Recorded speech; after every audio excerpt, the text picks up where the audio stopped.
Semua orang pasti menginginkan diberikan keberlimpahan rezeki, sehingga tidak sedikit orang itu berusaha untuk mengejarnya, terus berusaha kerja keras meraihnya. Tapi kenapa ya banyak yang gagal mendapatkannya? Bahkan semakin dikejar, semakin menjauh. Itulah rahasia tentang rezeki. Banyak orang yang berusaha kerja keras mati-matian, rezeki yang dicari malah kabur. Di sisi lain, ada orang-orang yang kelihatannya itu santai saja, tidak terlalu ngoyo, tapi rezekinya itu mengalir deras seperti air terjun.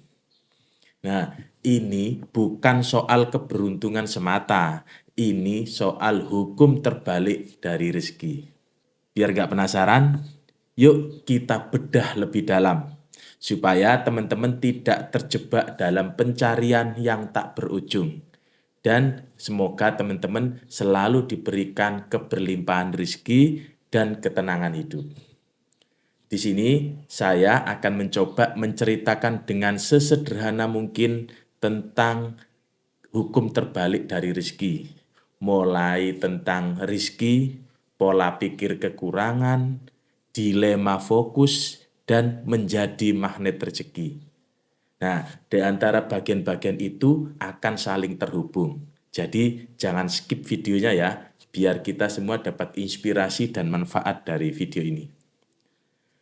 Kita sering terperangkap dalam pandangan sempit bahwa rezeki adalah uang atau materi. Padahal rezeki sejati adalah segala hal yang membuat kita itu kaya, hidup semakin bermakna, dan hidup bahagia. Rezeki itu bisa datang dari berbagai arah, kapanpun dan dimanapun. Sebenarnya rezeki itu ada banyak, di antaranya rezeki materi. Rezeki materi ini biasanya yang sering kita kenal yaitu bentuknya adalah uang atau properti, barang-barang berharga, dan kekayaan finansial lainnya. Rezeki materi ini biasanya kita dapat dari bekerja keras, kadang-kadang dapat dari keberuntungan juga ya. Kemudian rezeki fisik. Nah, rezeki fisik ini adalah kesehatan, kekuatan fisik yang memang seringkali kita abaikan. Tubuh yang sehat adalah modal utama untuk menikmati hidup dan mengejar impian. Tanpa kesehatan, uang banyak pun tidak akan ada artinya. Rizki non-materi. Nah, rizki ini rizki yang tidak bisa dihitung atau dibeli. Contohnya, ketenangan hati, kebahagiaan, waktu, dan ilmu yang bermanfaat. Nah, kalau ketenangan jiwa atau ketenangan hati, inilah rezeki yang sering kali didambakan oleh orang-orang. Selanjutnya, rezeki sosial. Ini adalah mencakup hubungan baik dengan orang-orang di sekitar kita, keluarga yang harmonis, teman yang tulus, dan komunitas yang mendukung. Nah, rezeki ini tak ternilai harganya. Mereka akan selalu memberikan dukungan, semangat, dan kebahagiaan buat kita semua. Rezeki kesempatan. Rezeki kesempatan ini bisa datang dalam bentuk tantangan atau bahkan dalam bentuk kegagalan. Dari tantangan atau kegagalan kita dapat kesempatan untuk belajar, bertumbuh, dan menjadi lebih baik. Rizki ini akan menjadi tumpuan untuk kesuksesan yang akan datang. Karena begitu banyaknya rizki yang bisa diperoleh manusia, maka kesalahan dalam memandang rizki ini akan mempengaruhi seseorang dalam pencarian rizki yang bisa berujung pada kegagalan dalam mendapatkannya. Di saat seseorang hanya fokus pada rizki adalah uang atau materi, rizki lain yang datang padanya akan terabaikan. Di sinilah ada dilema kekuatan fokus yang selama ini dipercaya orang-orang. Saya yakin selama ini kita percaya bahwa sukses harus fokus. Namun di sisi lain ketika berhubungan dengan rezeki, kok kita tidak boleh fokus hanya pada uang atau materi saja? Nah, disinilah dilemanya. Di satu sisi kita itu sering diingatkan bahwa rezeki itu luas, bukan cuma uang atau materi saja. Ada kesehatan dan lain-lain yang sudah kita sebutkan tadi. Kalau kita terlalu sempit mendefinisikan rezeki hanya pada uang atau materi semata, kita itu akan gampang stres, gampang iri, dan gampang merasa kurang. Tapi di sisi lain, untuk sukses di bidang tertentu, misalnya di bisnis atau karir, fokus itu mutlak. Kalau kita nyebar energi kemana-mana, biasanya hasilnya pun akan setengah-setengah. Fokus itu ibarat kaca pembesar. Cahaya materi biasa tidak akan bisa membakar kertas, tapi kalau difokuskan bisa menyalakan api. Dalam menghadapi dilema fokus ini, yang perlu kita pahami adalah bukan memilih salah satu, tapi kita harus menyadari konteksnya. Dalam mindset rezeki, kita itu harus luas dan lapang. Jangan sempitkan rezeki itu hanya pada uang atau materi semata. Dengan begitu, hati akan lebih tenang, tidak gampang merasa goyah, dan akan mudah lebih bersyukur. Sedangkan dalam eksekusi usaha atau meraih cita-cita, kita itu harus tajam dan fokus. Kalau kamu mau sukses di bidang A, ya fokus di situ. Jangan loncat-loncat ke bidang B, C, atau D sebelum A ini berdiri kokoh dan stabil. Analoginya begini, mindset rezeki itu sama dengan pandangan mata burung yang luas dan bisa melihat banyak hal. Sedangkan eksekusi untuk sukses sama dengan pandangan mata elang, tajam, ngezoom ke satu target sampai yang tepat. Artinya kita itu bisa tetap fokus mengejar karir atau bisnis dengan serius, tapi dalam hati tetap sadar bahwa rezeki itu bukan hanya soal materi. Misalkan saat bisnis itu naik, itu adalah rezeki. Saat bisnis kita turun, kita tetap mendapatkan rezeki yang lain. Kamu masih punya keluarga yang mendukungmu, punya teman yang tulus, punya ketenangan hati. Nah, itu adalah rezeki.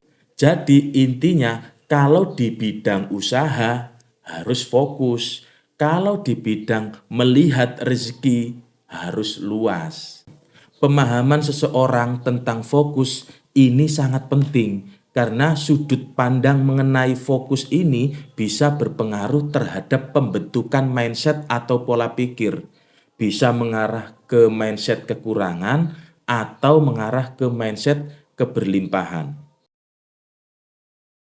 Pembentukan mindset dalam diri seseorang salah satunya diawali dengan definisi yang dipakai setiap harinya atau dengan definisi yang diyakininya. Kalau sejak kecil atau dari lingkungannya itu dipengaruhi atau dicekoki bahwa rezeki itu adalah uang atau materi saja, otomatis cara pandang kita ke dunia itu jadi sempit. Punya uang sama dengan beruntung, tidak punya uang sama dengan sial. Banyak uang itu sukses. Sedikit uang tandanya gagal. Padahal hidup kan tidak sesederhana itu. Selain itu, kalau seseorang merasa uang adalah segalanya, maka setiap kali uangnya berkurang, otak itu langsung panik. Fokusnya hanya pada saldo yang tipis, tidak bisa melihat peluang lain. Lupa mensyukuri semua hal-hal yang masih ada pada dirinya. Contohnya kesehatan, hubungan dengan orang lain, pengetahuan, dan kesempatan. Akhirnya apa? Hidupnya terasa kekurangan terus, meskipun sebenarnya ada banyak rezeki lain yang melimpah di dirinya. Nah, dari cara pandang inilah yang nantinya akan tumbuh menjadi scarcity mindset atau mindset kekurangan. Dari mindset inilah yang akan memunculkan rasa kurang terus di dalam diri seseorang. Meskipun sebenarnya itu sudah banyak mendapatkan rezeki, tapi yang dirasakan hanya kurang dan kurang. Mereka akan terjebak dalam siklus mengejar tiada berujung. Dalam kondisi itulah mereka akan merasakan rezeki itu semakin dikejar, semakin kabur. Untuk mencegah dan mengatasi masalah-masalah tersebut, yang perlu dilakukan adalah bukan mengejar, tapi menjadi magnet rezeki. Menjadi magnet rezeki itu bukan berarti kita itu duduk manis terus uang jatuh dari langit. tapi lebih ke arah menata mindset, sikap, dan tindakan kita biar rezeki itu lebih gampang mengalir. Lantas, bagaimana cara menjadi magnet rezeki? Pertama, luaskan definisi rezeki. Kalau rezeki itu cuma dimaknai dengan uang, pandangan kita akan menjadi sempit dan gampang panik. Tapi kalau rezeki kita itu dimaknai dengan luas seperti yang tadi, maka pikiran kita itu akan menjadi lapang. Pikiran lapang menjadikan energi ini selalu positif. Dan energi yang positif akan lebih banyak menarik peluang-peluang yang datang kepada kita. Yang kedua, punya rasa syukur yang aktif. Bersyukur itu bukan berarti pasrah, tapi menghargai apa yang sudah ada pada diri kita sambil terus bergerak maju. Orang yang rutin bersyukur itu punya level optimisme dan daya tahan terhadap stres itu lebih tinggi. Orang yang optimis itu biasanya lebih gampang dipercaya, lebih enak diajak kerjasama, dan akhirnya orang itu akan lebih mudah untuk mendapatkan rezeki. Tiga, perbaiki kualitas diri. Rezeki itu sering datang lewat nilai diri yang kita tawarkan. Kalau kita bisa memberi manfaat yang lebih, otomatis magnetnya itu akan makin kuat kepada kita. Apa yang harus dilakukan? Ya, dengan upgrade skill kita, bangun reputasi, melatih dan menjaga integritas kita. 4. Perbanyak silaturahmi. Seperti yang kita ketahui, silaturahmi ini akan mendatangkan banyak rezeki buat kita. Tapi kebanyakan orang itu lupa bahwa rezeki itu sering masuk lewat orang lain. Semakin luas jaringan, itu sebenarnya semakin banyak pintu rezeki yang terbuka. Tapi bukan sekedar kenal banyak orang ya, relasi yang tulus, relasi yang baik, dan saling support itulah yang akan menjadi magnet yang kuat. 5. Lakukan yang terbaik, sisanya serahkan yang di atas. Fokuslah pada proses, bukan pada hasil. Lakukan pekerjaanmu itu dengan sepenuh hati. Berikanlah yang terbaik yang kamu bisa. Setelah itu, pasrahkan sisanya kepada Tuhan atau kepada alam semesta. Sikap ini akan membuatmu lebih tenang dan tidak terbebani oleh ekspektasi. Kamu jadi lebih bebas berkreasi dan berinovasi karena kamu tidak takut gagal dan seringkali di saat-saat seperti itulah ide-ide brilian itu akan muncul. Sobat Ngopi, hukum terbalik rezeki ini mengajarkan kita satu hal. Jangan jadikan rezeki sebagai tujuan utama, tapi jadikanlah rezeki ini sebagai bonus dari kerja keras yang tulus. Saat kita terlalu ngoyok, kita itu akan kehilangan esensi dari sebuah usaha. Kita kehilangan ketenangan batin, kehilangan kebahagiaan, dan bahkan akan kehilangan rezeki yang lain yang lebih berharga. Rezeki itu kayak tamu. Kalau kita cemberut, dia itu malah males mampir. Tapi kalau kita sambut dengan tenang, sabar, dan syukur, dia akan betah dan berlama-lama tinggal dengan kita.